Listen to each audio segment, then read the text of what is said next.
At ilalabas na nga daw po guys ni PDEA Agent Morales itong pulveronic video ni PBBM doon daw po sa Rockwell. Nako. Ay, ito na naman tayo sa pulveronic video na yan. Last year pa yan. And up to this moment, wala pa din yung pulveronic video na yan dahil kung totoo man, matagal na po sana itong lumabas. Ngayon, nagpapa-hype, nagpapa-clout na naman itong mga dilis na to. At sinimulan nga po yan ni Maharlika kahapon. Na ang sabi ni Maharlika, kung kaya't daw po nag-resign si Vice President Sara Duterte bilang kalihim ng Department of Education ay dahil nga daw po itong ating presidente ay nakitaan niya ng senyales na pagiging vangag. At ngayon nga po guys, sabi na mismo sa vlog ni Maharlika na ilalabas niya daw po ang pulveronic video. Abay, nung aking pinanood, wala namang pulveronic video. See? Yan ba yung mga taong pinapaniwalaan ninyo? Yan ba yung mga taong iniidolo ninyo? Yan ba yung mga taong sinasaludo ninyo? Yung mga sinungaling? Mga walang credibility? Nakakatawa naman tong mga hayop na to. Talagang wala kayong magawa sa sarili nyo, no? So ngayon, itong si Morales, meron na palang YouTube channel. Talagang grabe, nakaka-proud, no? Yan po yung resulta, guys, ng pagiging fake news peddler. Sinusuportahan nyo pa din. Tingnan nyo, isang vlogger na po ngayon ng isang PDEA agent. So ngayon, meron siyang content. At siya daw po, guys, ang maglalabas ng pulveronic video. At nung aking pinanood, nasaan yung pulveronic video? Wala po talaga akong nakita. So ito yung title ng kanyang vlog. Yan o. Yung 5 picture daw po at isang video na nagpupulburon itong si President Marcos noon ay ilalabas niya. Pero kung matatandaan ninyo, sa kanyang Senate hearing, wala naman siyang sinabing mayroong pulveronic video. At nakita niya lang talaga yun doon sa nagsabi sa kanya. Di ba kung matatandaan ninyo, yung nagsabi sa kanya, yung informant niya lang po ang nakakita, kwento lang sa kanya. So paano mo nakita yung video? Eh wala ka nga doon nung pangyayaring yun.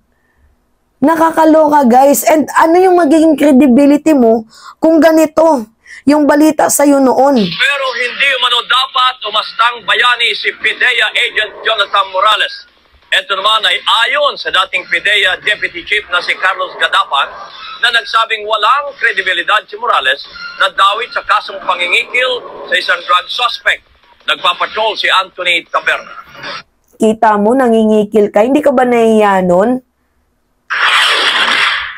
Nobyembre 2012, sinampahan ng NBI ng kasong extortion ang higit 10 opisyal at ahente ng PDEA. Kaugnay ito ng umanay pangingikil ng 8 milyong piso sa drug suspect na si Mark Tan na ibininyag ni dating PDEA Deputy Chief Carlos Gadapan. Lumantad ang testigong si alias Ana at meron ding mga ebidensya ng pag-withdraw ng kotong money na napunta umano sa mga taga-PDEA kasama si Agent Jonathan Morales.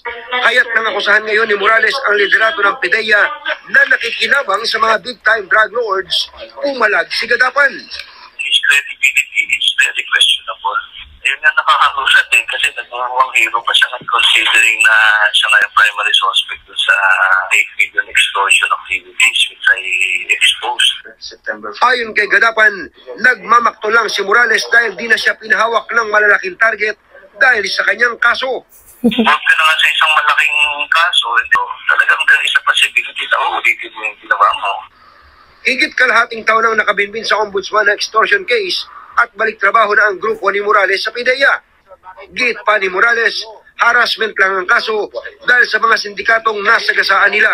Yung kaso na yan, harassment lang yan. Dahil nga, ang sinasabi ko nga po sa inyo, ito, naging tinik po kami sa lalamunan nila. Hindi sila makapag-operate nung kami ay nandyan.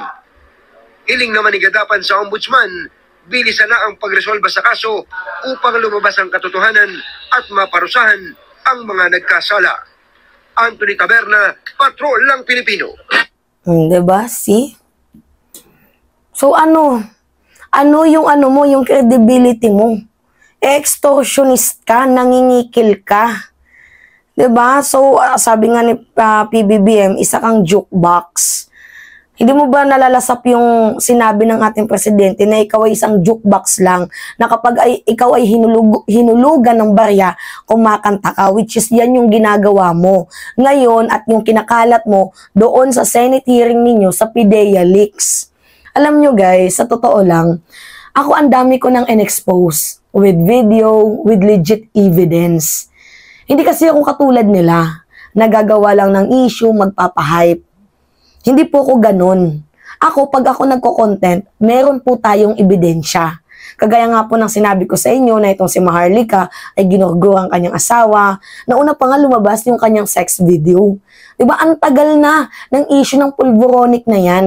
Napunta doon sa Senate na nonsense naman, sayang lang yung pinakain sa mga testigo doon na wala naman napatunguhan yung Senate hearing na yan, bagkus character assassination and demolition job sa ating presidente. Ngayon, tiningnan ko kung totoong nilabas na nga ba talaga nila yung pulveronic video di umano kuno ng ating presidente, and wala po talaga akong nakita kahit isa. Tiningnan ko, pinanood ko, wala po talaga. Just for the hype, gustong magpasikat, gusto nila atang pasikatin ang pangalan ni Morales. Pero hindi ko ibibigay yung kanyang channel kasi baka bisitahin ninyo at mag-cause pa yan ng paglago ng kanyang algorithm. Pero yung punto natin dito guys, huwag kayong maniniwala sa mga sinungaling. Huwag kayong magpapaniwala sa mga mapagpanggap at questionable ang kanilang credibility. Nakasuhan na si Morales ng ombudsman noon pa. Ng pinakamataas na kapulungan ng hustisya, ng Supreme Court, na husgahan na po itong si Morales na isa pong sinungaling. Pathological liar nga ito kung tawagin. Tapos pinapaniwalaan nyo pa din. Kahit panoodin nyo yung kanyang video, wala kayong makikitang pulveronic video bagkus for the hype. Gumawa ka pa ng YouTube channel para magkalat. Kung dati na-interview ka lang, ngayon may YouTube channel ka na. Matindi. Tapos kung papanoodin nyo yung kanyang YouTube channel, walang ibang ginawa kundi manira. Yun po guys yung nakikita ko. Wala siyang ibang ginawa kundi manira, sumira ng reputasyon ng isang tao. Which is yun po yung kinukundina natin kasi mali po yun. Pasalamat lang po sila, hindi sila pinapatulan ng administrasyong ito. Anyway, yun lamang po guys. It's me again, si Mima Alicia nyo, at nagbabalik ulit para sa ating panibagong video.